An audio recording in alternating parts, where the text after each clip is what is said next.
Apocalypse de Saint Jean, chapitre 8, partie 3.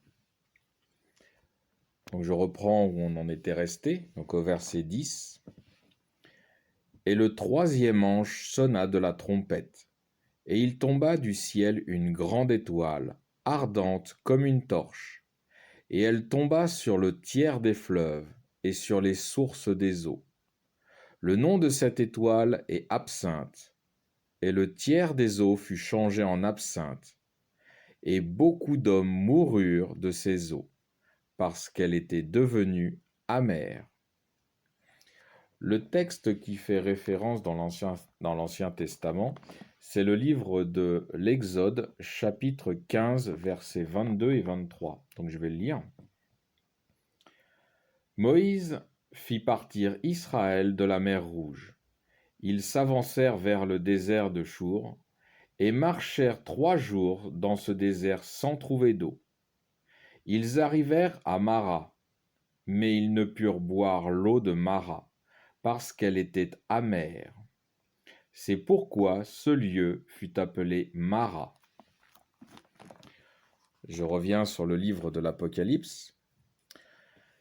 Il tomba du ciel une grande étoile, qui symbolise quelque chose de céleste, spirituel.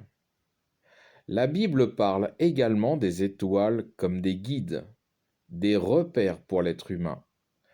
On peut le retrouver dans le livre de la Genèse, chapitre 1, verset 14. La Bible dit aussi que les étoiles peuvent être des guides et des repères spirituels, comme de faux dieux, que les humains servent, ce qu'on peut retrouver dans le livre des Actes, chapitre 7, versets 42 et 43. Ardente comme une torche, symbole de quelque chose qui est vif, vigoureux. Elle tombe sur le tiers des fleuves et des sources des eaux, symbole de l'environnement spirituel auquel s'abreuvent les êtres humains. On peut le retrouver dans le livre de Jean, chapitre 4, verset 14. Le nom de cette étoile est Absinthe, parce qu'elle est amère. On peut le retrouver dans le livre de Jacques, chapitre 3, verset 11, symbole que cette étoile ne vient pas de Dieu, car lui a envoyé le Christ pour que les humains puissent boire une eau saine et pure. Et beaucoup d'hommes moururent, beaucoup d'humains boiront cette eau amère, qui ne vient pas de Dieu, et en mourront, c'est-à-dire qu'ils auront choisi de boire l'eau amère plutôt que celle de Dieu, et resteront dans le péché d'Adam et Ève, et par conséquent auront la même fin. Nous avons donc ici un guide venant de Satan qui paraîtra, l'étoile, un guide qui attire l'attention sur lui, ardent comme une torche, qui va corrompre ou détourner l'esprit de moralité d'une partie de l'humanité en se faisant adorer à la place de Dieu par la réclame ou la promotion qui pousse en sa faveur.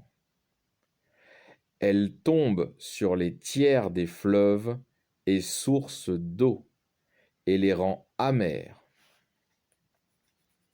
Beaucoup de ceux qui mettront leur confiance dans ce guide plutôt qu'en Dieu s'engageront loin de Dieu et connaîtront la même fin qu'Adam et Ève. Beaucoup d'humains boiront cette eau et mourront. Je poursuis le verset 12. Et le 4e ange sonna de la trompette, et le tiers du soleil fut frappé, ainsi que le tiers de la lune, et le tiers des étoiles, afin que le tiers de ses astres fut obscurci, et que le jour perdit un tiers de sa clarté, et la nuit de même. Alors, le texte qui fait référence dans l'Ancien Testament, c'est dans le livre de l'Exode, chapitre 10, versets 21 à 23. Alors normalement c'est 21 à 22, mais je vais lire le 23 parce que c'est pour faire voir que ceux qui servent Dieu restent dans la lumière. Donc le texte dit, Dieu dit à Moïse, étends ta main vers le ciel, et qu'il y ait des ténèbres sur le pays d'Égypte, qu'on palpe les ténèbres. Moïse étendit sa main vers le ciel, et il y eut d'épaisses ténèbres dans tout le pays d'Égypte, pendant 3 jours. Ils ne se voyaient pas les uns les autres, et nul ne se leva de la place où il était assis, pendant 3 jours. Mais tous les enfants d'Israël avaient de la lumière dans les lieux qu'ils habitaient. Je reviens sur le livre de l'Apocalypse. Le tiers du soleil, de la lune et des étoiles furent frappés. Le jour et la nuit fut obscurcis. C'est le symbole d'un amoindrissement considérable de la lumière qui vient de Dieu. Il y a un élément important, ce sont les mots frappés et fut obscurci, qui indiquent que ces astres ne perdent pas leur luminosité tout seuls, mais qu'il y a une obstruction ou une opposition féroce à éteindre cette lumière. La lumière vient de Dieu, l'obscurité vient du diable. Ces astres, symboles des humains qui reflètent la lumière venant de Dieu, persécutés, frappés et tués par les humains qui viennent du diable et qui veulent imposer l'obscurité à la planète entière. Les 4 premières trompettes ont une ressemblance avec les 4 premiers sceaux. Le premier commence par ce qui appartient à Dieu. Les 3 suivants concernent ceux qui sont éloignés de Dieu. Les 4 premières trompettes représentent comme les sceaux l'image d'une période ou d'une époque, mais cette fois d'une très grande précision sur les épreuves que chaque groupe d'humains doit traverser, les saints de Dieu, les indécis et les opposants à Dieu. Je poursuis au verset 13.